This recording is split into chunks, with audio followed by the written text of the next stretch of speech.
In the late days of September 2020, a rising meme page by the name of LeBron's Hitman, otherwise known as LeBron Shitman, posted a story poll asking his followers if they would be interested in joining a group chat.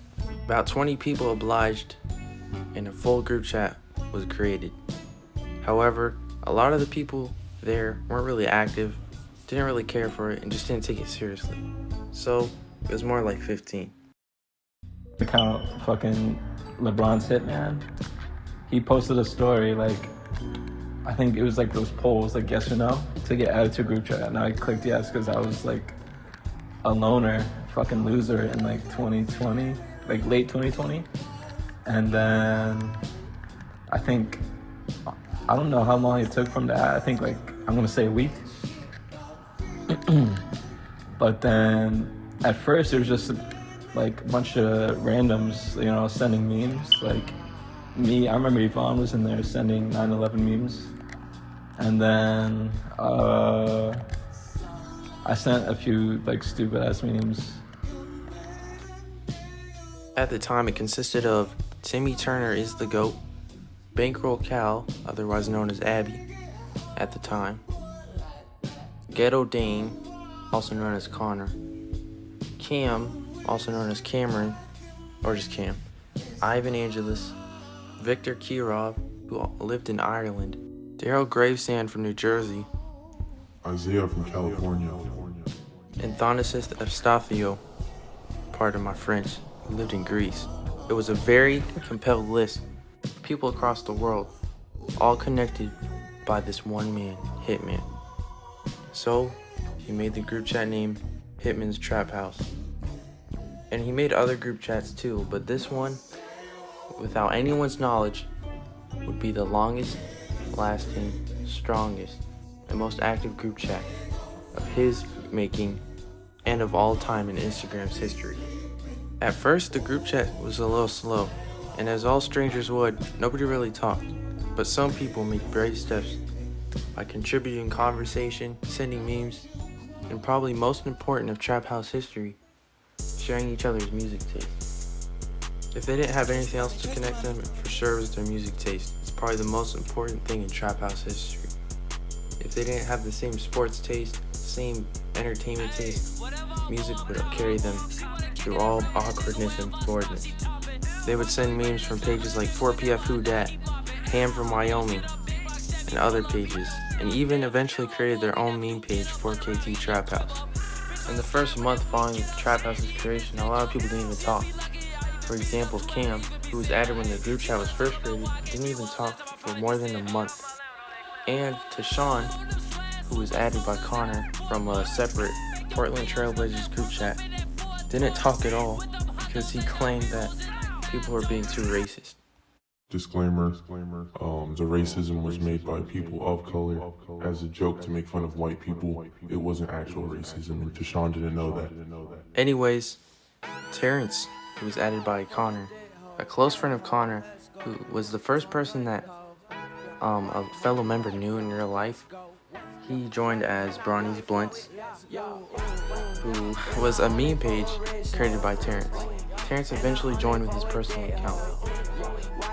So I first joined the Trap House as my meme account, Bronny's Blunts, and I think my relationships with the group chats and the stuff was pretty good. There was a little drama. I feel like a lot of it I needed, and I easily avoided drama, just me being younger and just taking shit personally. I kind of slide, blah, blah, blah, just being shit talk. I was an asshole. I also do feel like a lot of it was my fault being an asshole, and I think it's gone better. I think I have a good relationship with people in the Trap House now. And I think so. I might not. I don't know how everyone thinks, but that's me. I think it's a nice group chat, and I wanted to stay in it because there's some cool people and a lot of funny moments. And I love the Trap House. Even though it may seem like I don't, I love the Trap House. I love everybody in there. And if I ever made you mad in the past, I'm sorry. But the clashing of Terrence and the group chat and just people with each other actually became the first known Trap House beef in its history. And the beef would go on and off for months. with people leaving, people rejoining, people making new accounts just to prove their point, and it was ugly. And nobody was in the right, and it seemed like everybody was in the wrong. The first like drama, like arguments and shit, was October 2020. I remember when like we were arguing about music taste or something, and then it was like Terrence, or, like Bronny's Blunts at the time, and then I think Deshaun was in there, and then Isaiah. It was like hella people against Isaiah too, and then the rest of the people were just like watching or something, and he was like arguing if like Cowboys better than Young Boy and like Pop Smoke and them. To combat this wave of beef, Bankroll Cal added an influx of new people, and they consisted of Jaslyn, Celeste, Alia, and other people who just had a common shared interest of anime, it seemed like. Little did anyone know the addition of Jaslyn alone would contribute some of the most important and key events in Traphouse history. In the late hours of December 17th, 2020, Isaiah, who had built a long and strong reputation for being a racist, annoying piece of shit, was roasted for 5 hours straight. The roasts were non-stop, and Isaiah watched in front row seats.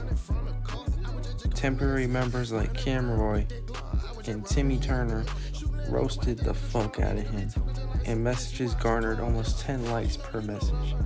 They were non-stop, and Isaiah eventually left to stop the chaos. It was well deserved for his bad comments regarding people's gender, race, music taste, and much more.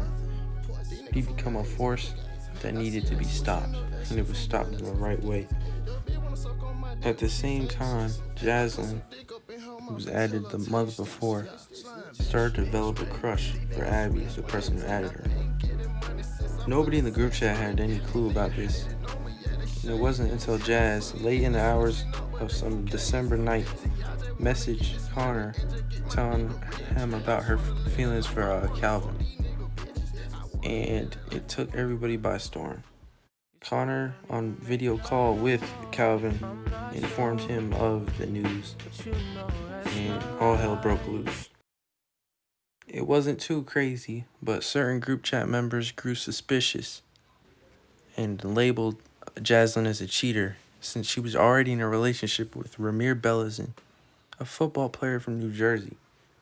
Not long after hearing the news, certain members added Ramir to the group chat, where he was informed of the fate of his relationship with Jaslyn.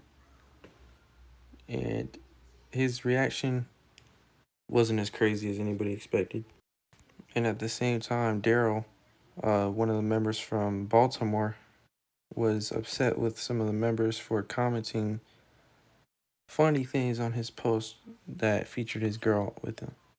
Daryl was previously known as someone who could basically steal your girl, and he got too offended and left.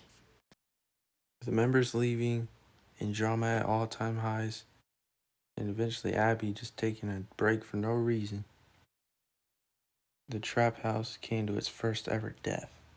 Everyone was convinced that this was it, and people didn't message for days, and it was a big drought that nobody thought the group could ever come back from.